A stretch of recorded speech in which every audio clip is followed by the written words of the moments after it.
La política neoliberal es una teoría político-económica que busca minimizar la intervención del Estado en la economía de un país, y cuyos principios fundamentales son la protección a la propiedad privada, la libertad individual,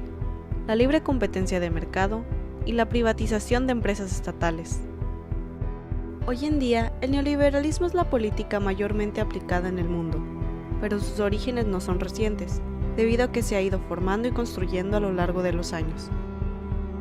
El inicio de la historia del neoliberalismo se remonta a finales del siglo XVIII, cuando Adam Smith, economista y filósofo escocés, planteó la teoría del liberalismo económico, la cual eventualmente sirvió para dar forma a las teorías neoliberales que surgieron en los años siguientes. La teoría de Smith nació como una forma de limitar los privilegios de la nobleza,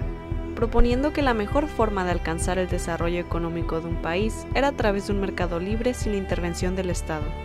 por lo que buscó asignarle ciertas funciones que aseguraran la justicia, el bienestar social y el respeto a la propiedad privada. El liberalismo económico argumenta que la economía se rige por una mano invisible, por lo que no necesita la intervención del Estado.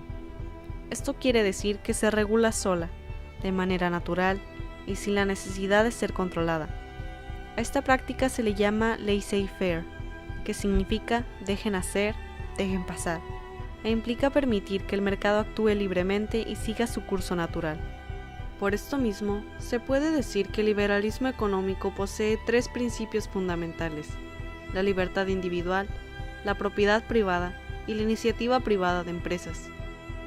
de los cuales parten las bases para una nueva teoría que no llegó a formularse sino hasta el siglo XX, y cuyos principales representantes son los economistas austríacos Friedrich von Hayek y Ludwig von Mises, y el economista estadounidense Milton Friedman.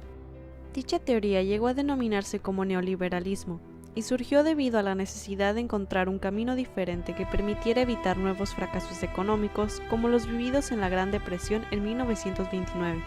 En esta ocasión, sin embargo, a pesar de que se buscaba conservar las ideas sobre libre mercado planteadas por Smith, se consideró que debía limitarse incluso aún más la intervención del Estado. Además, se recalcó la importancia de la libertad individual, argumentando que el individuo debe ser autosuficiente y no depender de los demás. Esto debido a que, de acuerdo al neoliberalismo, cada quien debe perseguir sus propios intereses para que la sociedad se mueva y logre funcionar adecuadamente. Por otra parte, el fin de la Gran Depresión también abrió paso a una teoría diferente, propuesta por el economista británico John Maynard Keynes. El denominado keynesianismo sugirió que la respuesta a los problemas ocasionados por la crisis de 1929 era la intervención del Estado en la economía, para así lograr estabilizarla por medio de la inversión pública. Un ejemplo sería la construcción de infraestructura, lo cual al demandar mano de obra estimula el crecimiento a corto plazo y la creación de empleo. El keynesianismo dominó la economía de muchos países avanzados a partir de 1930, y terminó su dominio en 1970, cuando el neoliberalismo volvió a resurgir con más fuerza, colocando al economista Milton Friedman como uno de los opositores principales de las ideas de Keynes, el cual se oponía a los excesos, abusos y corrupciones del intervencionismo estatal, planteando que el libre mercado es lo único que asegura una mejor asignación de recursos en la economía. El neoliberalismo fue aplicado por primera vez en 1973, después de la caída del entonces presidente de Chile, Salvador Allende, quien promovía una política socialista. Fue su sucesor, el general Augusto Pinochet, quien implementó en el país las medidas neoliberales recomendadas por los Chicago Boys, un grupo de economistas chilenos, miembros de la Universidad Católica de Santiago, que aprendieron de las ideas neoliberales de Milton Friedman.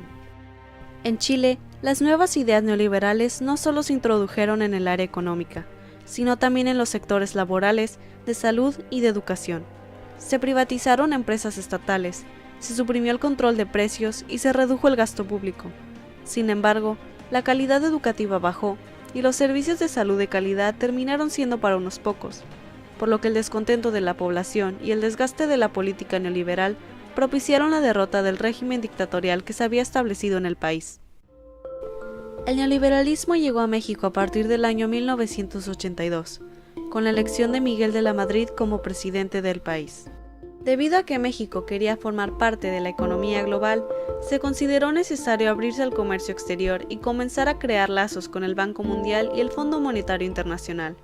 Por eso mismo, comenzó a fomentarse una política neoliberal, cuyas principales estrategias fueron la incorporación de México al Acuerdo General sobre Aranceles Aduaneros y al Tratado de Libre Comercio. Miguel de la Madrid comenzó con la venta y privatización de las primeras empresas paraestatales, por lo cual el gobierno federal pasó de tener 1.155 empresas a 412 al final del sexenio. Fue durante el gobierno de Carlos Salinas de Gortari cuando se profundizó el modelo neoliberal en México, ya que se crearon reformas constitucionales que cambiaron la manera en la que se administraba el país. Por ejemplo, se implementó la reforma agraria, proporcionando a los ejidatarios la posibilidad de vender sus tierras a empresas nacionales y extranjeras. También se retiraron los subsidios a todos los productos agropecuarios y se buscó la satisfacción de las necesidades extranjeras en lugar de las nacionales. De igual manera, se firmó el Tratado de Libre Comercio, junto con Estados Unidos y Canadá, y el sexenio de Gortari culminó con la privatización del 90% de empresas estatales. Debido a las medidas implementadas por el nuevo modelo neoliberal, México cayó en una crisis financiera en el año de 1994, volviéndose así dependiente de economías extranjeras, sumiendo a millones de mexicanos en pobreza extrema y disminuyendo de forma drástica las inversiones del país en el sector público,